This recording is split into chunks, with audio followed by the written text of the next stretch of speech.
welcome to Inspiring Women with ADHD. I'm Renee Allen, the host of this podcast. Excited to be here with you today. And thank you. I just have to say thank you to my listeners because I'm really bad at marketing. And when I see that people are listening and downloading my episodes, it makes me happy because I haven't done much besides hit record and publish it and learn all that to help find you. So thank you for listening and spreading the word to your friends or anyone that you've shared with or shared with you. I appreciate that because otherwise I'd be talking to myself, which honestly wouldn't be the first time. But okay, so today we're going to talk about 3 different kinds of overwhelm.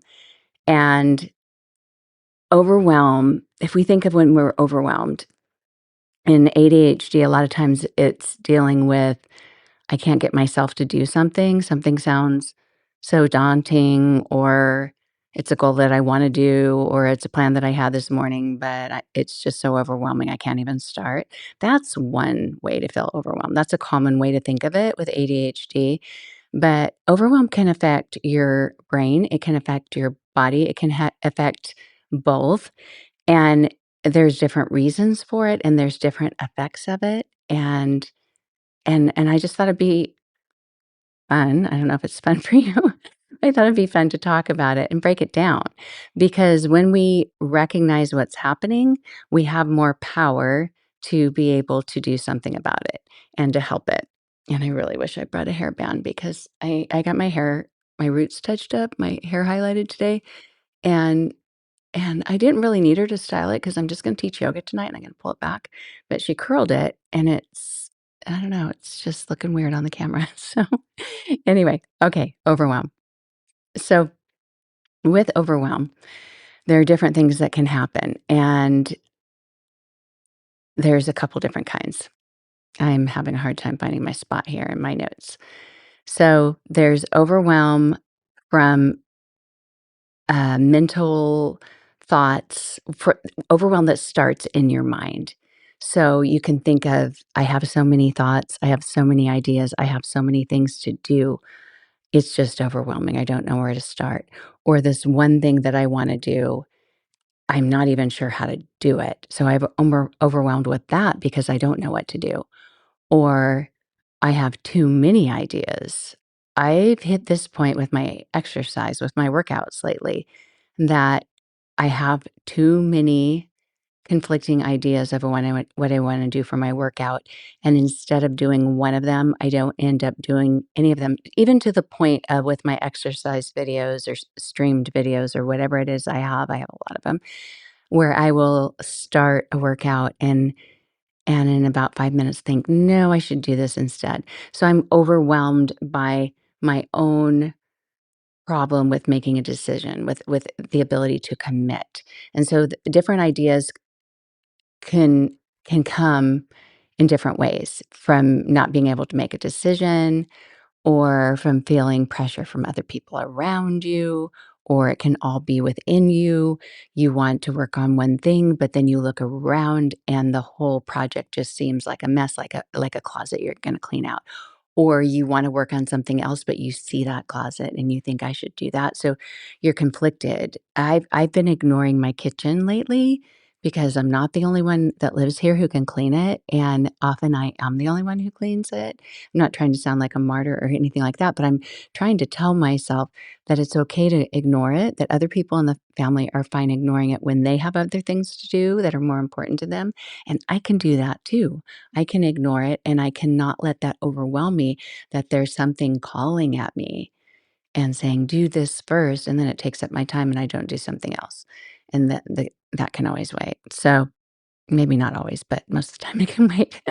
So so yeah, lots of thoughts, your mind racing, a difficult time prioritizing, deciding, making a decision, or figuring out what you're going to do first. I guess prioritizing is decision making, knowing where to start, starting and just feeling like, ah, this is too much, and then not not keeping up with starting, feeling like things are urgent, like you have to do this right now, but you also have to do that right now.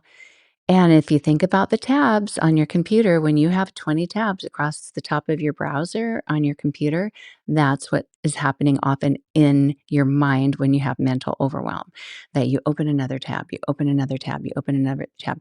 And that can all be self driven or it can be driven by somebody else. It could be somebody coming in and asking you a question, or people who are already around you. Maybe you have children around you and they're asking you things, and they can overwhelm you because you're trying to stay in one spot. And it may not even be physical people, it can be information that you're getting online.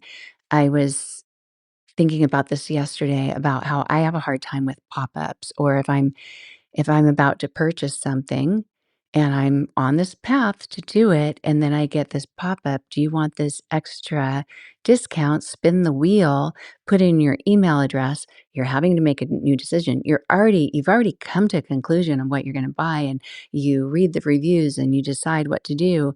And you finally think, okay, I'm going to do this. Is this too much money or is that okay? And you finally get to that decision, and then they give you another decision to make. And you think, oh, sure, I'd like 15% off. I will give them my email address and check my email. But then they also say, they just say, enter your email to enter. And then you do that. And then they say they want your phone number to get that discount. And I think, no, no, no, I get too many spam calls on something else that disrupts my life, or too many texts that are spam. No. And that's when I just say, forget your discount. You're not getting my phone number, or, or don't pop up when I'm in the middle of thinking. And then sometimes I X out of the whole purchase because I'm upset with the people who designed that website that thought that that was a good thing to do, because it's not a good thing for my brain. So that is an example, if you can't tell by my wound up voice, of mental overwhelm. And the best way to get out of that is to, like for me in that window, to X out of it. Or when I have all these tabs on my computer and I just go X, X, X, and I get rid of them. That can take that away. How do we do that if we're just in a room? Well, you can walk away from the things that you don't want to see. You can't always walk away from the people, but sometimes you can let them know, I need to focus on this for this amount of time. I'll get back, or however you can handle that to be able to prioritize and take care of things, or just let me do this first and then I'll do that. I do this with my grandchildren. They come over quite a bit. And the little phrases that I've taught them is, one, I am not an octopus, which means if they're asking me to do something, I only have two arms. I don't have, does an octopus have 8 arms or 10? There's a squid and there's an octopus. There's a 6 and 8. Does oct mean 8? It's confusing because I think it does mean 8, but October is 10. So how's that working out? Octopus, how many hearts, legs, and brains? Boy, they're giving me a lot. Has 8 appendages. Yeah, so oct means 8. So how does October, if oct means 8, why is October the 10th month? I'll look that up later, unless you're really curious. If if oct means 8, why is October the 10th month? Somebody else asked that because me. It was originally the 8th month in the Roman calendar, which only had 10 months and began in March. Did you know that? The Romans later added January and February to the start of the year. Well, I would say who knew, but we know now, right? I don't know who knew, but now we know. So, yeah, so I tell them I am not an octopus, which means don't ask me to do other things. I only have 2 arms. I can only do this at once. But the real problem isn't that I don't have enough arms. It's not that I want to do all those things at once. I also can't think in that many directions. And so I've started sharing that with them. Like, I can only do this right now. When I'm done, then you can ask me to do the next thing. And chances are they've learned is if they ask me and I say yes in that moment, okay, I'll do that. I will forget. So yeah, don't give me too many things, because that's overwhelming to our brains to try to store that much information, that many tasks. And you might think, I have so much to do. I just can't think. I just can't think. I just can't think. That's overwhelm. Or your brain just feels maxed out or crowded or overloaded. Those are all forms of overwhelm in the brain. So it's a mental overwhelm because it's with your brain. A physical overwhelm, so the brain is part of the physical body. But if we think of physical in how we feel besides how we think, because we don't really think of how the brain feels. We might think of how our heads feel and how, like, your head can contract or your shoulders can come in and up when you're stressed out. You got the weight of the world on your shoulders, or whatever all those phrases are. My heart hurts, your chest gets tighter, or when you actually find out some kind of horrible news, you do sink in your chest. You're literally taking in that emotion in your chest, into your lungs. You breathe in a different way. And that is a part of the body that's physically overwhelmed. You can get a clenched jaw. Your teeth, as part of the shoulders coming in, your teeth will come in, your lips will come in, and it's natural to do that even if you're not stressed because we're kind of gripping onto a lot of things all day long. We're trying to keep track of things. And when I teach a yoga class, even though I'm the teacher, I often do what they're doing. A lot of teachers walk around, I like to do what they're doing. And when I'm laying down, I'm feeling my mouth coming in, and yeah, I'm trying to breathe in and out through my nose, so just to even keep my mouth closed, it's trying to stay together. But even if I let my lips separate, there's still some kinda drawing in and up, and just letting go of that can let go of that physical tightness. And we feel tense, you're tensing up, or you're driving in the car and you get tense. Notice if your shoulders go up. Notice if you're gripping the steering wheel tighter. Have you ever been in a scary, not like, yeah, I don't know, whatever kind of driving tenses you up? There's a couple things for me, and the I don't know, someone said once, I have claustrophobia. I don't think I do, but it might be a form of it. And the person who said it was just, someone who worked at Disney World. So it's not like it was an expert, but somebody who was, um, talking to me about why I have a hard time staying in line. So, just being in those rooms over and over with no light, and you can't leave, and you just can't stand up, and you gotta sit down, and I don't know if you have some of those physical things. That's physical overwhelm. If you have ADHD, if you have the hyperactive, impulsive type of ADHD combined or just that type, you may feel that way when you're standing in line. You might have all this energy building up in your body because your body needs to move. Your body needs some activity. Your brain needs, you just need some kind of stimulation.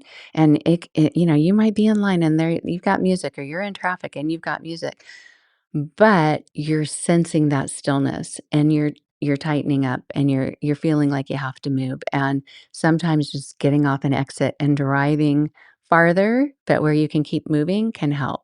Or same with being in line, you leave the line and you come back, or you sit down on the floor and you stand back up. Or I don't know if you do those things. I know as adults we think we're not supposed to do those things, but if you've experienced this in your body, you do feel like you're going crazy. So you start to just weigh out, do I wanna go crazy, or do I wanna sit down on the ground and not care what people think about me if I sit on the ground? Or I do different yoga poses, not anything fancy, but just standing up, even in line at the grocery store or something, where my hand's on the cart and then one foot goes up behind me. I call it flamingo, but technically the knee on the flamingo bends the other way. I don't know if you ever noticed that. I learned that at Disney World. It bends the other way. It's like it goes back. I don't know if it's a knee on a bird, but anyway. But in my yoga classes, the foot goes behind and I grab onto it. So my other hand's at the shopping cart or at a rail in line somewhere. And that can release that physical overwhelm because something's tightening up, and you can change your situation, or you can try to reverse the tightening when you have physical overwhelm. Whelm. And you can even just be all kind of wound up in your brain, but be physically tired, and you're going to feel overwhelmed. You won't be able to think as straight. It's something that's happening in your body. You're physically drained, but you're trying to keep going, and that's a different thing than all this tightness in the body. But that's another physical sensation or experience, is being tired, being sleepy, but still going. At home, we might still go and think, "Just go to bed." You're getting the signals, "Just go to bed." I know this is common for women with ADHD. You finally have the house quieter, you can get things done, maybe people are asleep.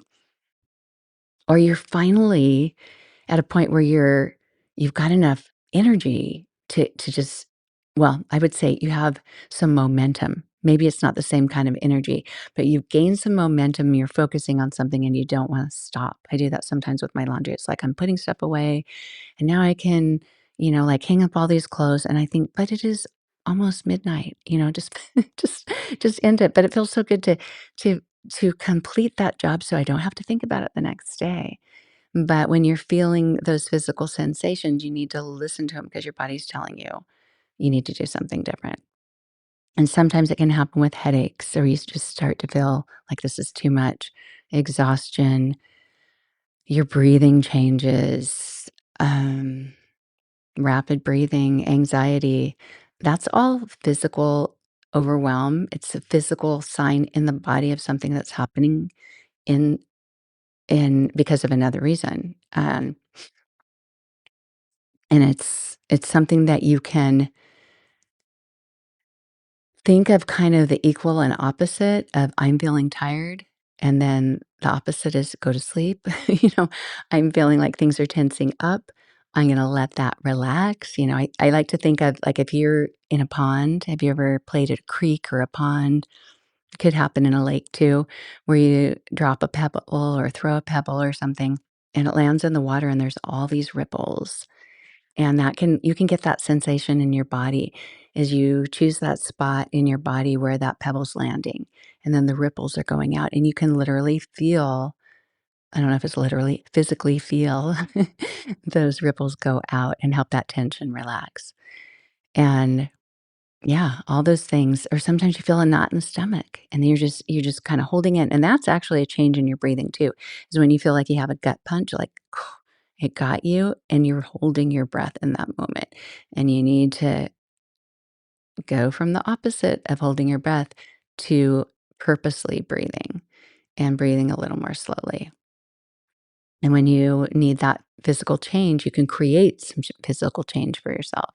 Sometimes you just need to leave your environment, whatever your room you're in or whatever your situation is, and maybe go somewhere else where you can have a private situation, whether it's just in a corner by yourself, a closet, in a bathroom stall, whatever it is. Give yourself some time away from whatever it was you were doing or away from the people or go outside if you can. Any of those changes in environment can help. Lying on your back, putting your feet up in the air can be really helpful. It's totally change perspective, but it's also really good for your body, the lymphatic system, circulation, to have your feet up higher. If you have any head injury, don't do that. But other than that, it's fine for most people. So let me go back here, um, and see if I missed something. Ooh, um, I'm gonna try to make this bigger so I can see what I'm doing. So in the overwhelm of the body and the overwhelm in the brain, there is an overlap because the body and the brain are connected, right? So the three ways we've talked about two things that are happening in the body, the mental overwhelm and the physical overwhelm. But the physical overwhelm can be divided, and this is where we get the three. So we had the two, but we split the second one into a third. Is the physical has the emotional overwhelm and the sensory overwhelm. The emotional overwhelm is the impact it has in our bodies, and so we have that physical reaction, but it can also cause problems emotionally. This physical overwhelm is actually an overwhelm in the nervous system. Like the nervous system is changing, and we're going from this calm and relaxed, this reset. What do they call it? I teach this all the time with yoga, the parasympathetic nervous system. The sympathetic is the fight or flight, right? And so when we have physical overwhelm, that clenching, that I'm going crazy inside, all of that is a result of the nervous system getting into that fight or flight mode is feeling all tense, holding your breath when something shocking happens and you go, so you can fight, flight, or freeze, then and that freezing is the really holding the breath and the running, all of that. So that physical overwhelm, all those things that are happening, and maybe the being tired and stuff might fit into a little bit different. That maybe that's more of the cognitive. But the physical overwhelm can happen because of emotional things or sensory things. So we've got the cognitive overwhelm, the brain, I can't think, that's more the mind and stuff. The emotional thing is how we're processing it. I can't. I'm exhausted. This is stressing me out. This is too much. This is making me angry. This is making me sad. This is making me frustrated, whatever it is. This is making me so excited. I don't know if you get if overwhelmed with excitement. I don't. I don't think so, but I could probably think of something if I thought about it long enough. But to the point of overwhelm is it can be an exhaustion, right? It can be even just finding out too much news in the day. You wake up and you think, I'm going to check social media, and you find out some tragic things that are going on and you read about it and stuff.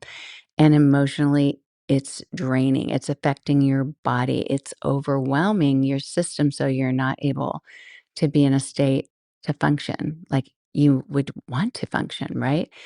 And sensory overwhelm is another one. I've had whole episodes about sensory overwhelm, that things can be too loud, too bright, or touching us in a way that is just not comfortable. And for me, that has a lot to do with clothing. It can also be just how comfortable you are seated. If you're sitting in some meeting or something, or Zoom meetings can be like this, where you feel like you have to stay upright, you have to be a certain way. And all of a sudden, you're just feeling that in your body and you're feeling like, I gotta stay here. And maybe that's part of the standing in line too, is the physical is not comfortable. And you're just starting to notice things that you wouldn't notice otherwise. So like if you're in an airplane or something, you're noticing the sound of the small airplane, or the lights are bright, or some fan is blowing on you. I do love flying, but there's a lot to adjust. It's like that fan is too cold and it's right on my head. And you learn that you can do that. Or this isn't comfortable. Oh, I can. Some of the airlines let you shape the little pillow around your head. Or isn't it great when we can make the seat go back 2 inches or whatever it is, and then we have to bring it back up? It's hard.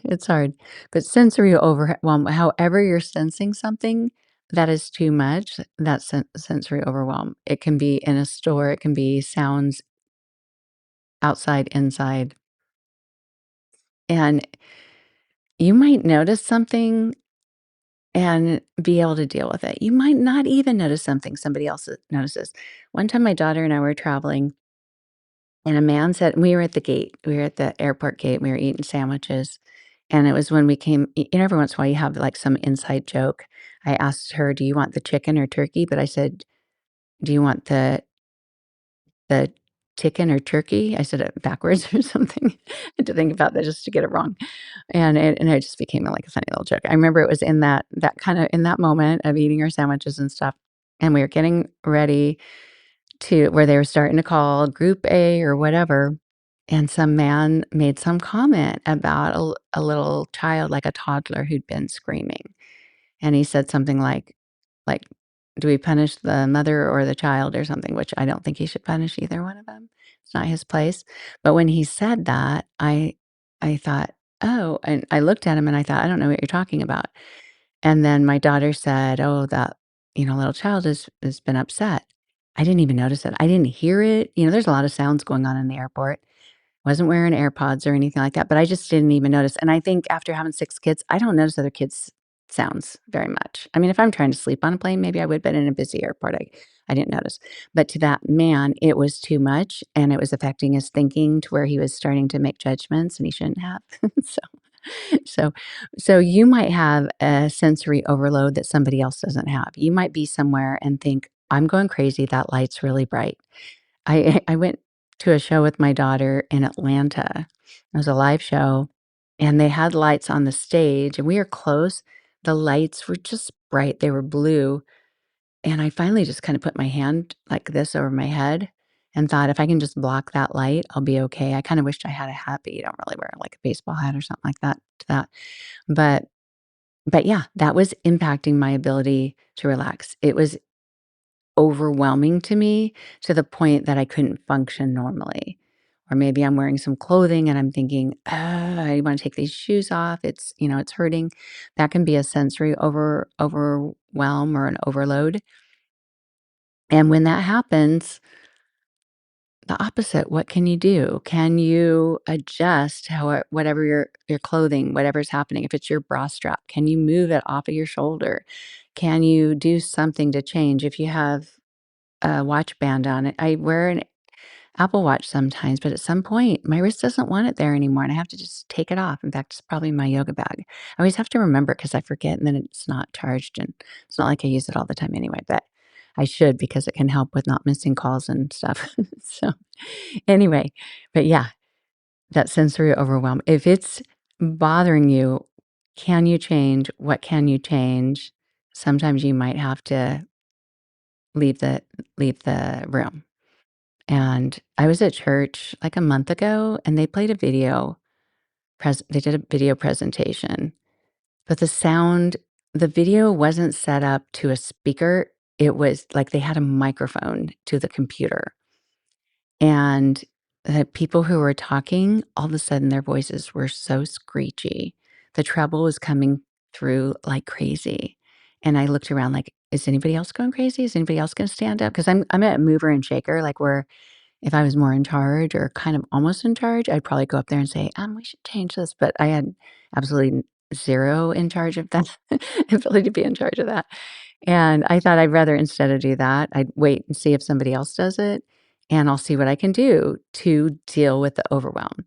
So first I plugged one ear because I have a good ear and a bad ear, the one ear that hardly works. So I plugged my good ear. It helped a little bit, but I've learned with my bad ear that sometimes, even though I can't hear in that ear, I hear some sounds at different frequencies, not like dog frequency that I think of, but some sounds come through differently for me, and that may have been my overwhelm. So eventually I plugged both, but then had sensory discomfort of my hands going like this to my head for so long. And then the idea discomfort of are people wondering why she's pushing her ears, or something, like you worry about you get thoughts in your mind. So then that was overwhelming me with what people might think. And finally I just thought, I'm going in the other room. I'm leaving. I can't be in here any longer. And I got up and walked out, and even had to deal with that, that rejection sensitive thing. Not like I'm worried about the people in the room, but what are they gonna think if I walk out? Like, so much can go on in our brains. It's crazy, and it can all be overwhelming. But removing yourself from a situation can be a really good idea, especially if you find yourself maxing out, especially if you're in traffic or something, you can remove yourself from the situation, even just go find a place to pull over, get a drink of water, something refreshing, who knows what, go to the bathroom. A little bit of a change can make a big difference. So this is one way to define overwhelm is when the demands of your brain, your emotions, or your nervous system exceed the current capacity to function well, to process what you need to do, what's coming in. So your brain can't process it properly or your emotional state can't stay regulated. Your nervous system can't calm down, that's overwhelm. And that's when you do something to see if you can calm your nervous system down, see if you can help regulate those emotions. Because if you remember, one of the key symptoms of ADHD is emotional dysregulation, the inability to bring the emotions down to this baseline very easily, or the ability to keep them there. Like we're where somebody else might go, "Oh, that light's a little bright," and then they enjoy the show. Somebody else might go, "That light's really bright. That light's really bright." That's what it just keeps going and going. I mean, that's not an emotional regulation, but that's a processing thing. But emotionally, you might think somebody said something and it hurt my feelings. Somebody else can let it go. Or you may say goodbye to a friend and somebody else says, "Whoa, I'm going to miss seeing that friend and I'm going to have to stay in touch with her." And then they get in their car and they drive away. Where you might emotionally have some attachment for days, for weeks, for months, for who knows how long, because your ability to regulate that in a way that might be balanced may not be easy for you. So there's a lot of things that happen that can get in the way of an experience. Boy, do I know that. So, okay. So the cognitive overwhelm is your brain, your thinking. Too much information, too many tasks, not being able to prioritize, too many ideas, seeing everything as a to-do list. I recognize that in my days of young mothering. I don't know if I had 4 or 5 or 6 kids, but in that house, we moved in when I was almost ready to have my 5th, and we moved out when my youngest, who was the 6th, was 7. So yeah, in those years, I remember thinking, everywhere I look, I see a to-do list. That's a lot. How would you like it? Like, everywhere you looked, you literally had pieces of paper that said, "You need to do this, you need to do that, you need to do this, you need to do that." And you're thinking, I can't do all that stuff." Or you have a boss at work that's just saying, "You need to do this," and then you're, like, starting on one thing, and then they say, "No, you need to do that," and you're like, "Hey, I can only do so much." Like I tell my grandchildren, "I can only do so much. I'm not an octopus," or the other thing is, I'm not an owl, like, I can't turn my head all directions, do all these things, like, "Mama, didn't you see I need you?" "No, I can't see," I can't see all that. So I need one for the I can't think of all things, same time. Are there any animals that can do that? I mean, I don't even know that an octopus can multitask or an owl can focus on more than one thing, even though their head turns around. But, but we have great horned owls where we live here. They're so cool. We had, what were the kinds we had in California? The spotted owl. I love them all. They're just amazing. But okay, cognitive overwhelm, all the brain things. And know that the brain things kind of, they can be intertwined, but we're just breaking them up. Emotional overwhelm, how you respond emotionally, how your nervous system responds, and how you interpret that emotionally in your being. You can have 10 people in the room experiencing the same thing, and one could just be standing there like, that happened. Someone else could be in tears. Someone else could be upset, angry. Someone else could be laughing inside. Well, like people have different emotional responses and you have yours and they're valid. Our bodies are designed to process emotions and there's good reasons for that. But sometimes it's too intense to manage or process and it becomes overwhelming. And then the sensory overwhelm, also in the body, also with the nervous system. If you've experienced the sound, too much sound or high pitched or whatever it is, it does affect your nervous system because it becomes all heightened. You might feel like that anxiety, like, going crazy. And yeah, they can overlap, and it can all be too much. So that's why we call it overwhelm because it's over the top. It's too much. The emotional, too much. Your feelings are bigger than you can handle right now. That is the great thing about crying.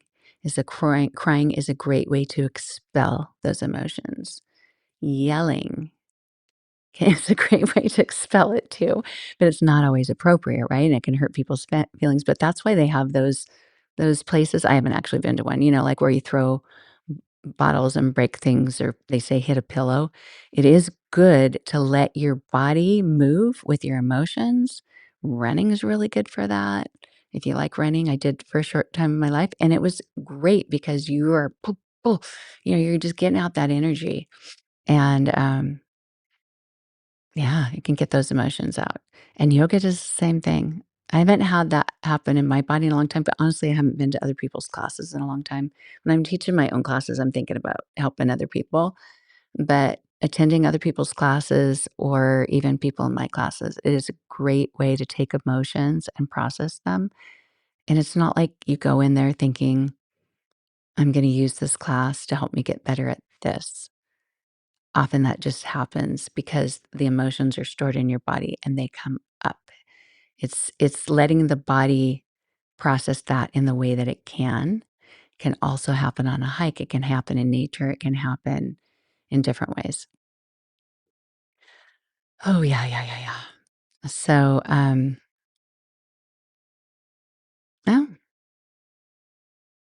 here's another one, and this is more cognitive. It could be kind of a subcategory of cognitive overwhelm is time restraints.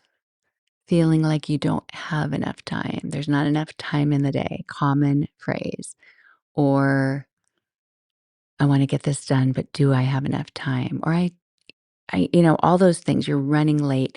You've packed too many things into one day, realizing that you have a deadline or a commitment and you forgot until the last minute, or the time blindness gets in the way and you thought something would take this amount of time and it took much longer.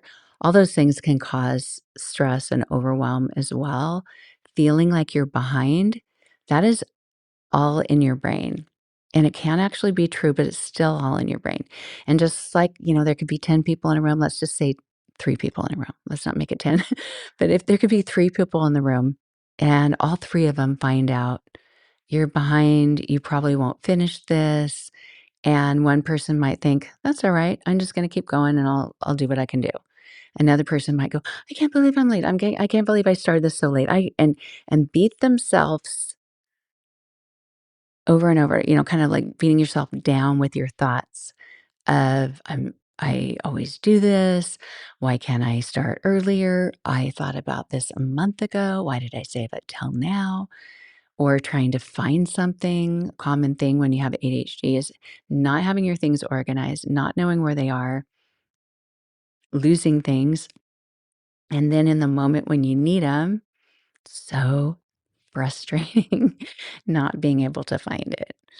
And just thinking, if I had worked on this a month ago, then today I'd be able to find it. If I had spent the time doing that, whenever I do find something now, it's a miracle. I found something today that I wanted for my daughter's bridal shower on Saturday.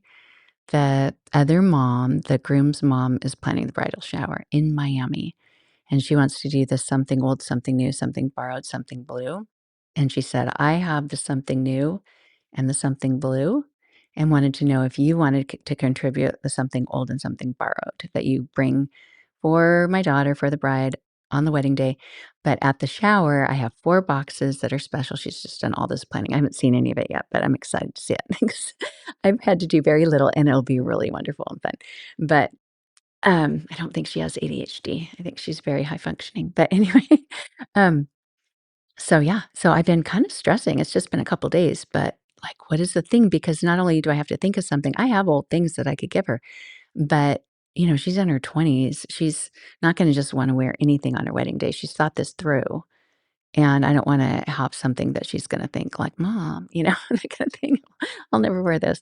Anyway, so I thought of for something old is a handkerchief, like that you can use to wipe your face or your nose or whatever you're crying your tears that a friend gave me. It has lots of meaning. Because a friend gave it to me and I need to reach out to her and find out. I haven't seen this friend in, oh, I would say close to 20 years, but I knew her when this daughter was born. In fact, she came to the hospital after my daughter was born and was visiting with a couple other friends. And my daughter's fingers turned kinda purple, and then I kinda looked, and then they were had color again. And then a little bit later, I looked, and her finger I'm holding her, I'm feeding her, and then her arms, and then her legs. And, they say people are like, "They turn blue." No, it was purple. And I thought, "Oh my goodness, what's going on here?" She was still breathing, but I said, "Look, she's turning purple." And my friend said, "Oh my goodness." buzz the nurse. So I have my bed there. So I buzz the nurse. This is a little hospital. Granted, there are like 3 labor and delivery rooms. There's one nurse really close by.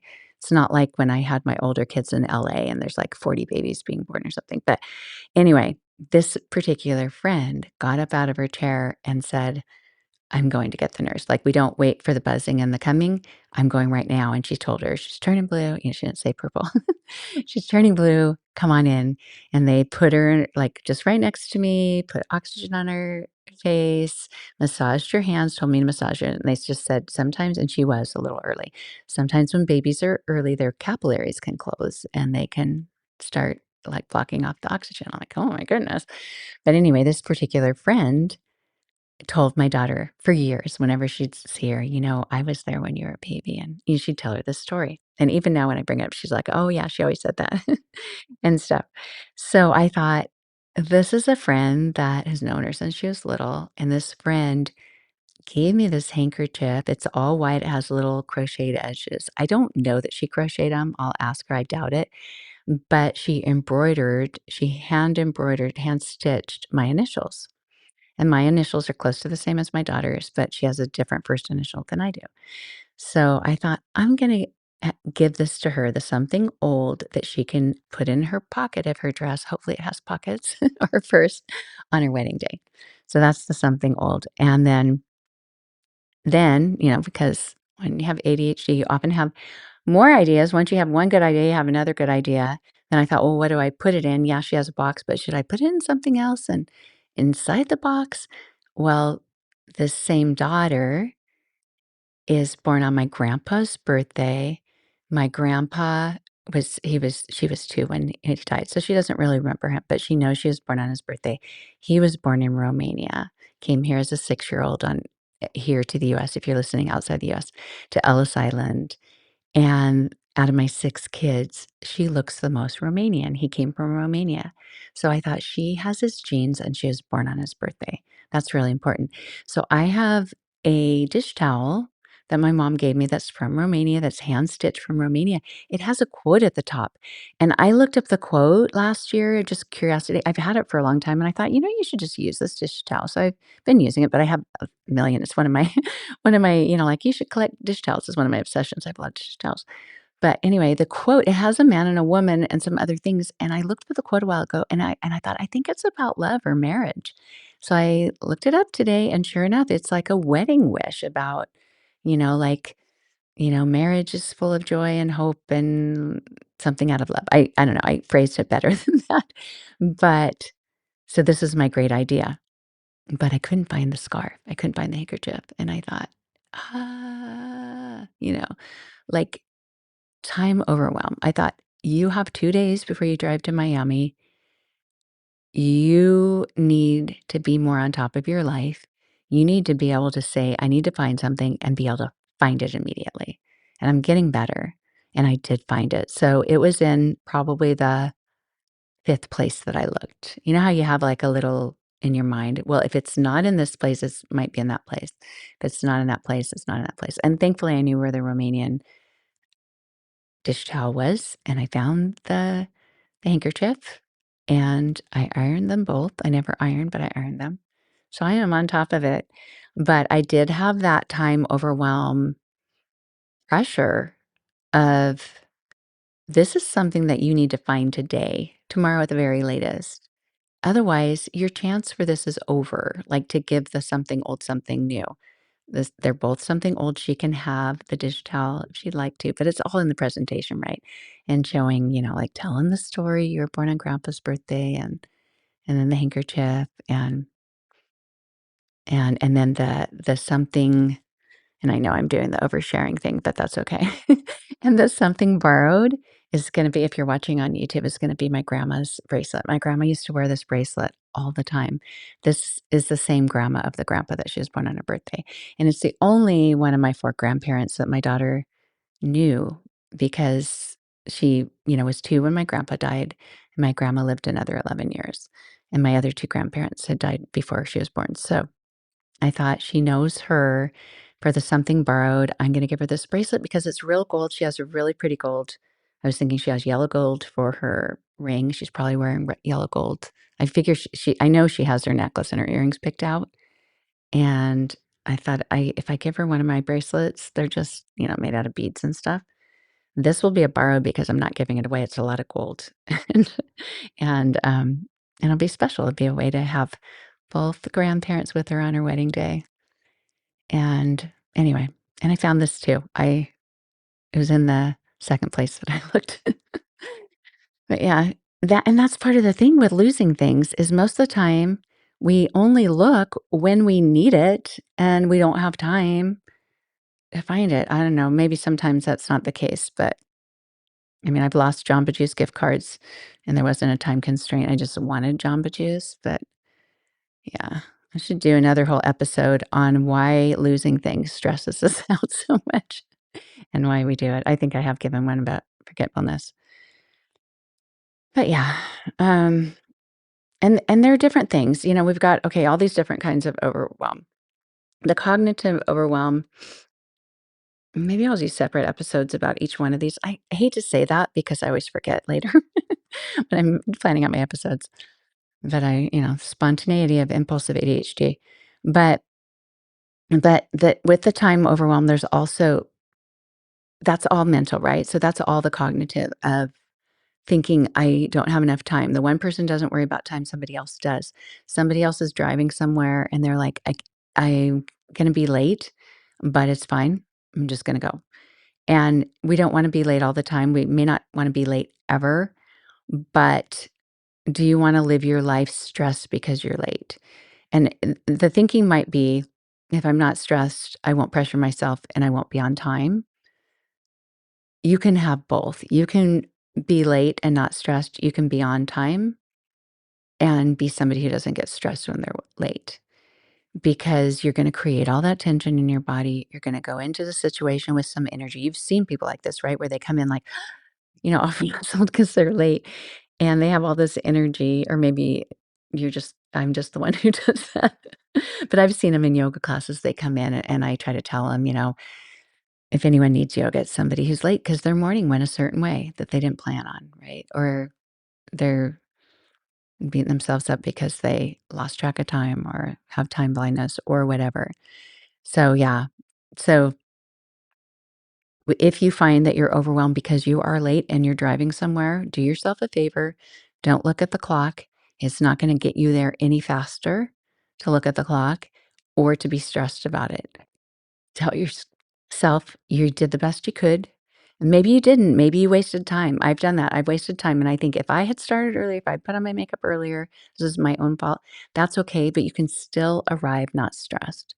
You can say, I'm going to remember this. And next time I'm going to do better. I'm going to work on my leaving earlier and not let time stress out my body, not let it ruin my next experience, the place that I'm going, not let it even ruin where I am right now and make me a, a driver that maybe might not be as safe because I'm stressed. You want to be relaxed and stuff. Yeah, yeah. I think I'm going to stop here. I have no idea how long I've been talking and I'm thirsty and all those things. Oh, yeah. And I do have to leave for my yoga class. Oh, my goodness. But yeah, we have a lot going on in our lives. We do. And a lot of people that we're responsible for. And even if you're at a time of your life where you're a teenager or you're a college student and you're mostly just responsible for yourself. I mean, there are married college students or college students with children or parents that they're helping support. But we often have a lot to manage. We have a complicated life. We have finances. We have online things. We have people who text us and call us and all these things. And you might feel like you just can't stay on top of it. And it may be true. You may have far more things to manage than you can possibly take care of in one day. Recognizing that can help you push away the overwhelm. Give yourself permission to not do it all because you can't possibly do it all in one day. See how you can flip that around and tell yourself, because I can't do it all today, because I have a never ending to do list, I won't get it done today. I may not even get it done this week. I may even move out of this house in 10 years and I've never done it. Have you ever packed up your stuff and you're moving and you think, I've had these things in boxes, I plan to go through them and I never did? Yeah, we do that. We do that sometimes. And that's okay. We're still doing what we can. We're managing what we can and we're letting ourselves know it's okay so that we don't go through life overwhelmed. And I think that's going to be it. Yeah. Overwhelm comes in many sizes and shapes. I just really wanted to explore that because we often think of overwhelm, like how to beat overwhelm.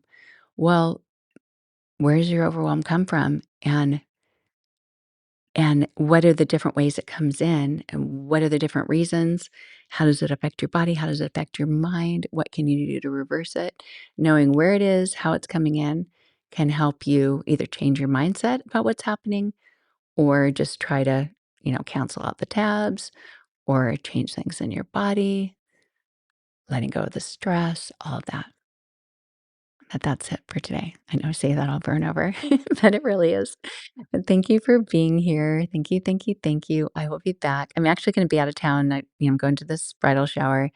I'm going to record another episode for next week because I think I'm flying back Tuesday, but I bought my ticket separate from the other people, and this is in Arizona. I'm doing back-to-back trips. Bought the ticket separate so that if they offer me to bump it like a day later, I'll take it if it doesn't cost more because I wanted to stay longer to be with my mom, but it costs too much. So I thought if they give me an opportunity to do it for free, I'm just trying to play the system. And it seems like every time I do that, I don't get an offer, but it's close to the 4th of July, so I might. But and the other times they're like, we'll give you $200 if you give up your seat and postpone your flight. And I don't take it because I don't need it. The crazy random, I don't know if it's randomness of life, that the way that life doesn't always go perfectly, but maybe sometimes that planning ahead will pay off. We'll see. But that's it. So long, farewell, and I'll be back. Bye. Help other women find the show. Rate, review, share with someone you know. Help other women find my show. Rate, review, share with someone you know. Hurry before you forget. Open windows, broken shadows. Frozen dreams are left for tomorrow. Without a cause. No time for a pause.